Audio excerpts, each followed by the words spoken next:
भक्तालि वृन्दालि सलक्षणाशाः सम्पूर्णकर्त्री महिषासनाम् शिवाम् मञ्जीरनीरस्वरघोषदीप्ताम् वनदुर्गमाम्बाम् शरणम् प्रपद्ये ఏడుపాయల వనదుర్గా భవాని దేవస్థానం అమ్మలగన్న అమ్మ ముగ్గురమ్మలకు మూలమైనటువంటి వనదుర్గా భవాని అమ్మవారు తెలంగాణ రాష్ట్రంలోనే ఎంతో ప్రసిద్ధమైనటువంటి క్షేత్రము ఏడుపాయల దుర్గా భవాని అమ్మవారు.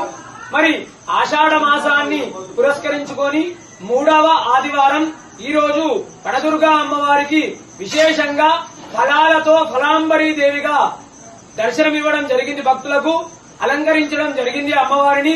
అదేవిధంగా ఉదయాన్నే అమ్మవారికి విశేషమైనటువంటి అభిషేకము, సహస్రనామ కుంకుమార్చన, వివిధ ఫలాలతో విశేషంగా ఫలాంబరీ దేవిగా అలంకరించడం జరిగింది. ఉదయం నుండే కూడా భక్తుల రద్దీ అధికంగా ఉంది. మంజీరా నదీపాయలో స్నానాలు ఆచరించి భక్తులు అమ్మవారికి మొక్కుబడులు చెల్లించుకుంటున్నారు. వచ్చేటువంటి భక్తులకు కూడా ఎలాంటి ఇబ్బందులు కలగకుండా అధికారులు అన్ని ఏర్పాట్లు కూడా చేయించడం జరిగింది. ఈ యొక్క వనదుర్గా అమ్మవారికి ఫలాంబరిగా అలంకరించడం వల్ల గాని, ఫలాంబరీ దేవి రూపంలో ఉన్న అమ్మవారిని దర్శించుకోవడం వల్ల ఫలము అంటే కోరిక, సమస్త కోరికలు కూడా నెరవేరి అమ్మవారి అనుగ్రహాన్ని పొందుతారు. వనదుర్గా మాతాకి జై.